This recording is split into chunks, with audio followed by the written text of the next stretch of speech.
بسم الله الرحمن الرحيم الحمد لله والصلاة والسلام على رسول الله وعلى آله وصحبه ومن والاه إلى يوم الدين وأشهد أن لا إله إلا الله وحده لا شريك له وأشهد أن سيدنا ومولانا محمدا عبده ورسوله صلى الله تعالى عليه وعلى آله وأصحابه وبارك وسلم تسليما كثيرا كثيرا.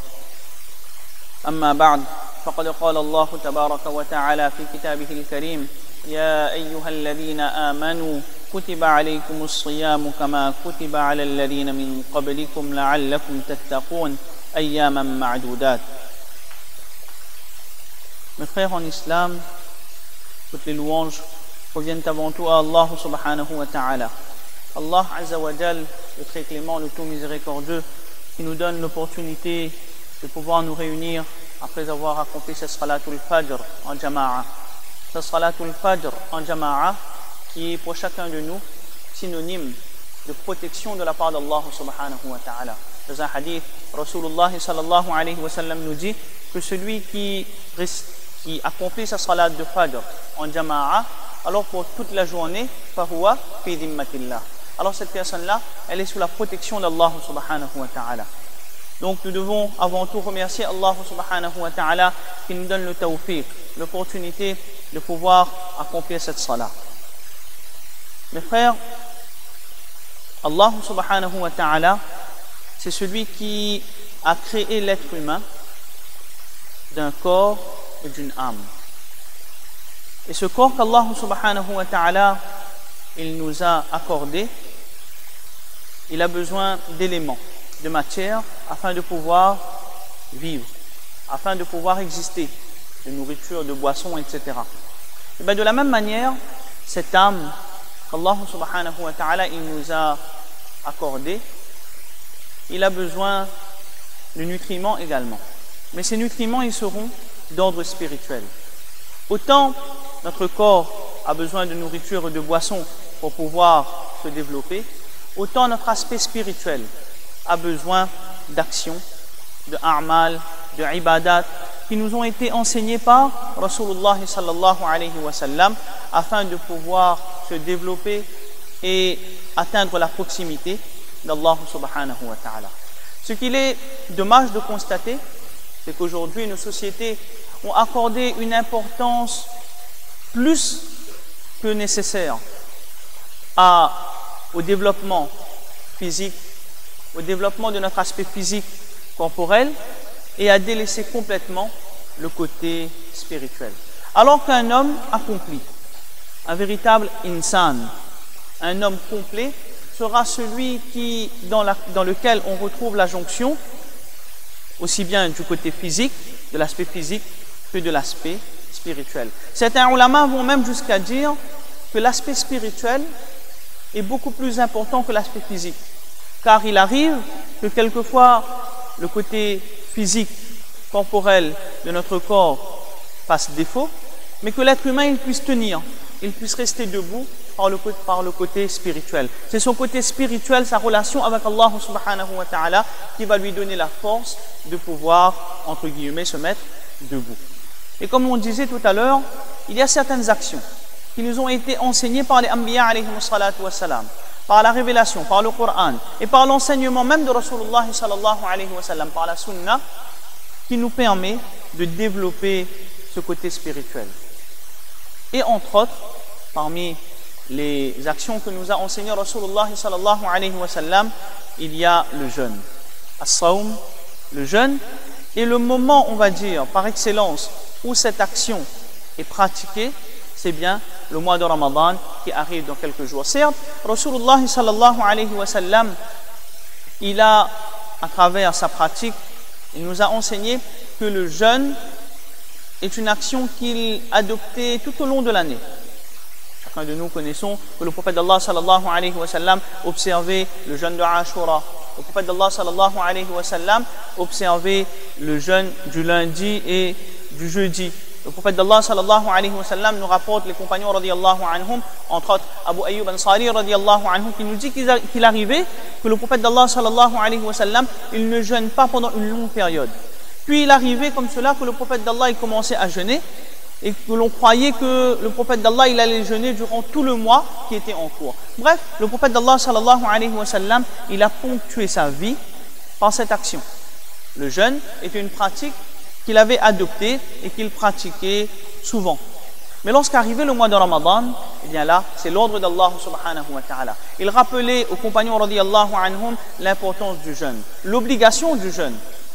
Dans le hadith que chacun de nous connaissons, rapporté par Salman radiyallahu anhu, où il nous est dit qu'à la veille du mois de Ramadan, à la fin du mois de Sha'ban, le prophète d'Allah, il avait réuni les compagnons radiyallahu anhum et il leur avait rappelé l'importance du mois qui venait, un mois durant lequel Allah il avait rendu obligatoire fard le jeûne.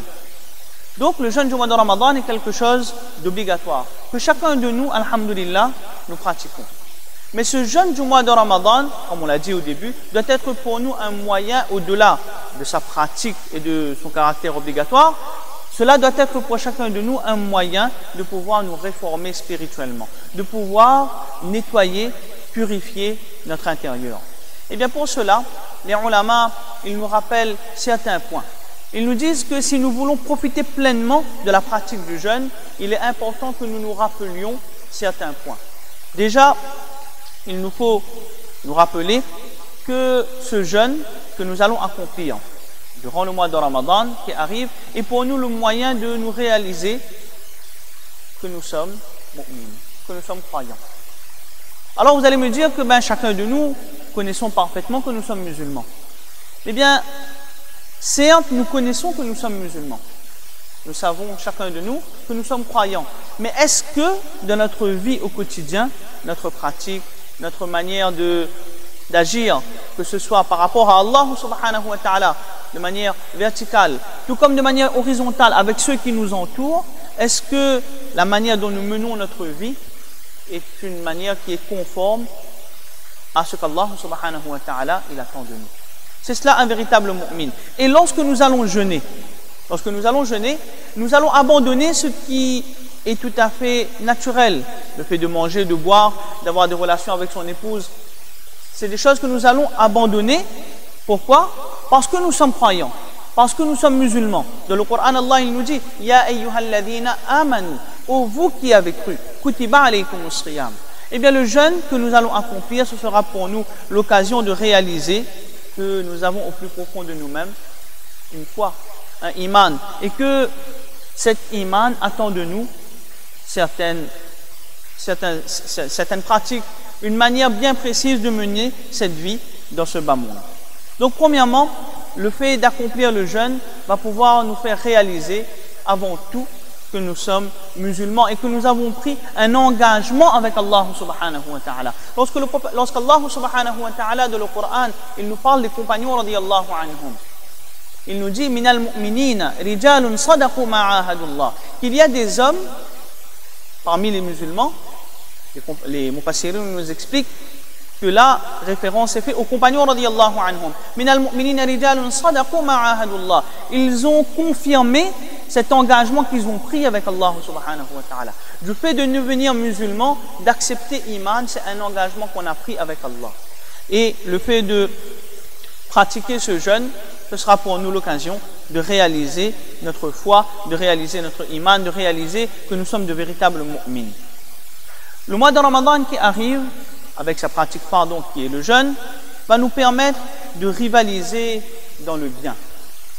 Dans le Coran, Allah il nous dit Sabiqu, accourez, avancez, rivalisez-vous entre vous en ce qui concerne les a'mal, les bonnes actions, le bien. Le jeûne, mes frères, nous engage à concurrencer les autres communautés dans l'accomplissement du bien. Dans le verset que l'on a récité au début, où Allah subhanahu wa ta'ala, il mentionne l'obligation du jeûne, qu'est-ce qu'Allah il nous dit? Kutiba alaykumus siyamu kama kutiba ala alladhina min qablikum, que ce jeûne il vous a été rendu obligatoire, comme cela a été prescrit pour les communautés précédentes. Allah subhanahu wa ta'ala, il nous donne l'occasion de pouvoir avancer vers lui. Et la leçon que nous pouvons tirer de ce verset, c'est que en ce qui concerne le akhirah, en ce qui concerne notre relation avec Allah, nous devons toujours avoir ce souci d'être productifs, de toujours avancer. Car comme nos grands nous expliquent, en matière de dîn, si nous n'avançons pas, alors nous n'allons pas stagner. Nous allons systématiquement reculer. Nous devons toujours voir vers l'avant, tirer vers le haut en ce qui concerne notre relation avec Allah subhanahu wa ta'ala. Là encore, si nous regardons autour de nous, en ce qui concerne les affaires de ce dunya, nous ne voyons jamais quelqu'un qui va vouloir prétendre dire que moi je veux reculer. Je ne veux pas avancer.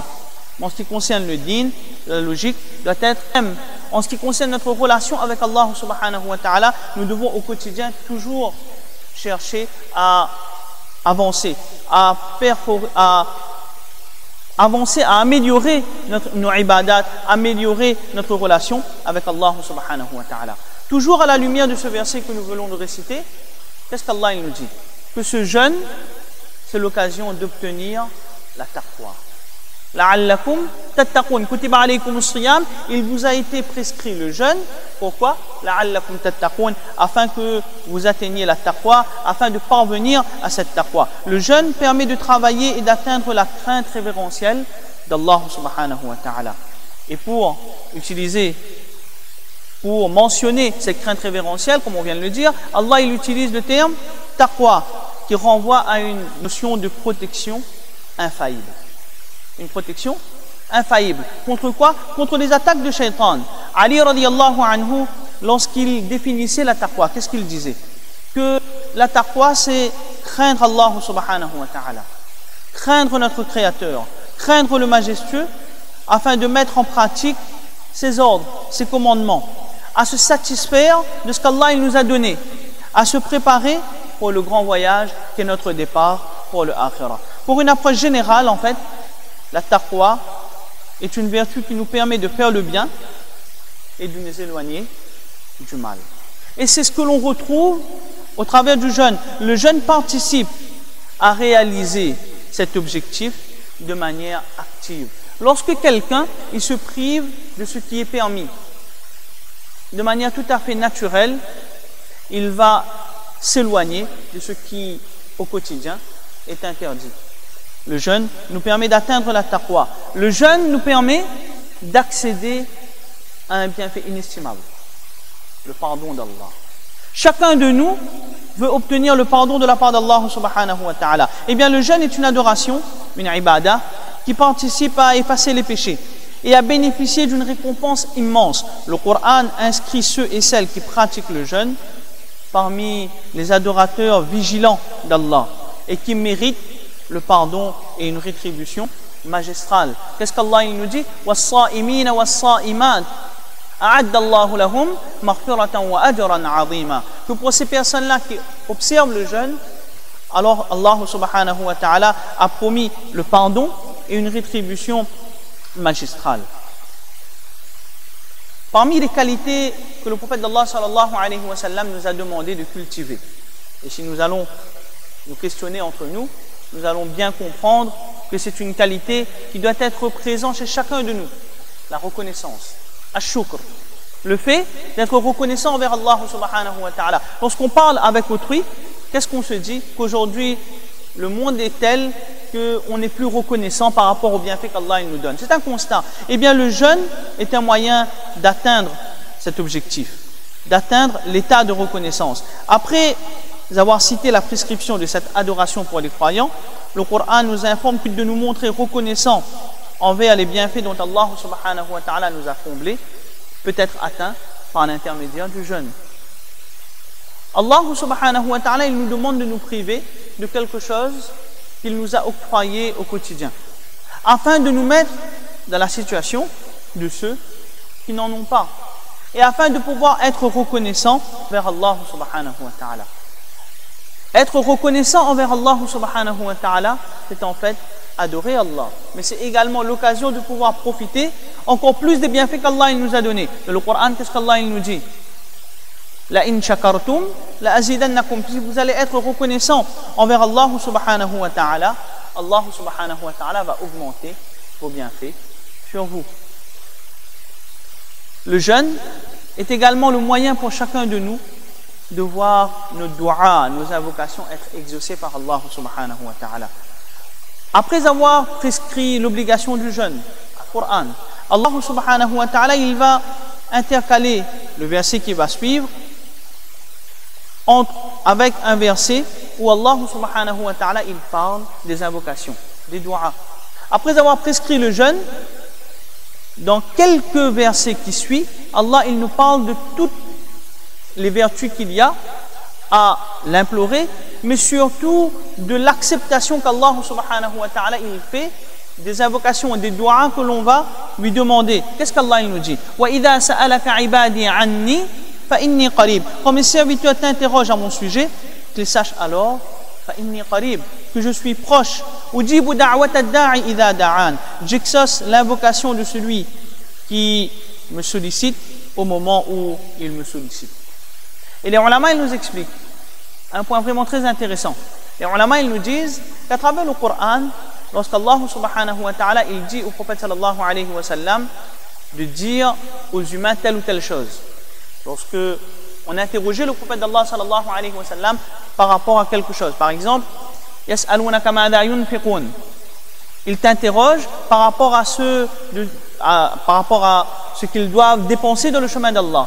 Qu'est-ce qu'Allah il dit? Yas'alunaka ma'adha yunfiqun qul ma anfaqtum. Allah il dit dis que j'ai dit. Mais par rapport au dua, ce n'est pas ainsi.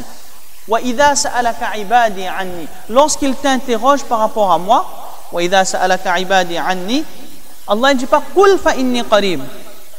Non, Allah il dit إِنِّي قَرِيبٌ. Je suis proche, je suis là. Ce qui nous montre que Allah subhanahu wa ta'ala, il va accepter les duas de ceux qui l'invoquent sans même attendre quoi que ce soit.